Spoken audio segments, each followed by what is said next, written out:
शम्मा बुझती है तो उसमें से धुआं उठता है, शम्मा बुझती है तो उसमें से धुआं उठता है, शोला इश्क सियाह पोश हुआ मेरे बाद।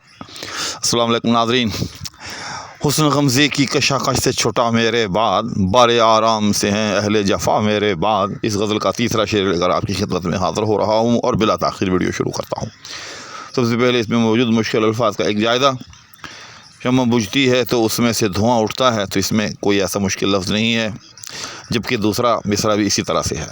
लेकिन नाज़रीन, ये एक ऐसा शेर है कि वैसे तो इस गज़ल का हर शेर ही बैतुल गज़ल है, लेकिन ये जो शेर है बतौर ख़ास अपनी सादगी के एतबार से, अपनी बरजिस्तगी के एतबार से, और यूँ समझें कि स्पॉन्टेनियसली ये शेर ऐसा है कि बंदे का बार बार पढ़ने को दिल करता है। इतना खूबसूरत शेर, यूँ समझें कि बस गालिब ने ये एक ही सांस में कहा, इसमें किसी किस्म का कोई तकल्लुफ़, कोई ज़हनी रियाज़त इस शेर के पीछे दिखाई नहीं देती। इतना खूबसूरत शेर है। तो आइए इसकी तशरीह देखते हैं। गालिब कहते हैं कि शम्मा बुझती है तो उसमें से धुआं उठता है, कि जब शम्मा बुझती है तो उसमें से धुआं उठता है। आज कल का जो अहद है या जो इस वक्त नई नस्ल है, शायद उन्होंने तो शम्मा भी ना देखी हो और उनको क्या मालूम कि धुआं कैसे उठता है। लेकिन समझाने के लिए अर्ज़ करता हूँ कि वो मोमबत्ती जो अंधेरे में जलाई जाती है वो तो देखी होगी कभी ना कभी, तो उसको शम्मा कहा गया है। और अगर कहीं मोमबत्ती जल रही हो तो उसको फूंक मार कर बुझाया जाए तो उसमें से एक धुआं उठता है। इसके अलावा अगर कोई ऐसा दिया या चराग हो जो मिट्टी के तेल या किसी और चीज़ के तेल से जलाया जा रहा हो और उसमें सूत की बत्ती जो है वो डली हुई हो, क्योंकि जो मोमबत्ती होती है उसमें भी एक सूती धागा होता है जो जल रहा होता है, जब वो बुझता है तो उसमें से धुआं उठता है। इसी तरह से अगर कोई चराग या दिया वगैरह हो जिसमें सूत की बत्ती जो है वो बटे देकर डली हुई हो, उसको भी बुझाया जाए तो उसमें से भी धुआं उठता है। तो गालिब ने उस धुएं को उस शम्मा का मातम करार दिया है, क्योंकि आम तौर पर अहले दुनिया का ये एक दस्तूर है कि अगर किसी गम को कमेमोरेट करना हो, उसको मनाना हो, तो स्याह लिबास और स्याह माहौल उसको अपनाया जाता है। कि स्याही एक तरह से यूँ समझें कि मातम की अलामत है। स्याह लिबास में मलबूस होना मातम के वक्त ये एक आम सी बात है। तो गालिब ने शम्मा के बुझने को शम्मा की मौत करार दिया और उसमें से जो धुआं निकल रहा है उसको उसका मातमी लिबास करार दिया। तो पहले दलील के तौर पर मिसरा कहा कि शम्मा बुझती है तो उसमें से धुआं उठता है, कि जब भी शम्मा बुझती है तो आपने देखा होगा कि उसमें से धुआं उठता है, और वो धुआं एक गुना मातमी लिबास है, यानी अपनी वफ़ात का, अपनी मौत का वो मातम करती है। तो गालिब कहता है कि बैने ही दूसरे मिसरे में शोला इश्क सियाह पोश हुआ मेरे बाद, कि वो शम्मा थोड़ी देर के लिए कि जिसका शोला इश्क है, या शोला इश्क था बल्कि यूँ कहना चाहिए,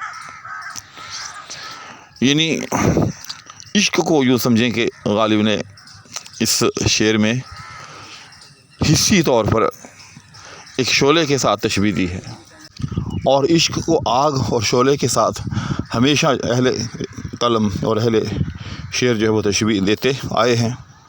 गालिब का मशहूर शेर तो आपने सुना ही होगा कि इश्क पर ज़ोर नहीं है ये वो आतिश गालिब के लगाए न लगे और बुझाए न बने। तो इश्क को आतिश के साथ, जलन के साथ, सोजिश के साथ हमेशा से जो है वो तशबीह दी गई है।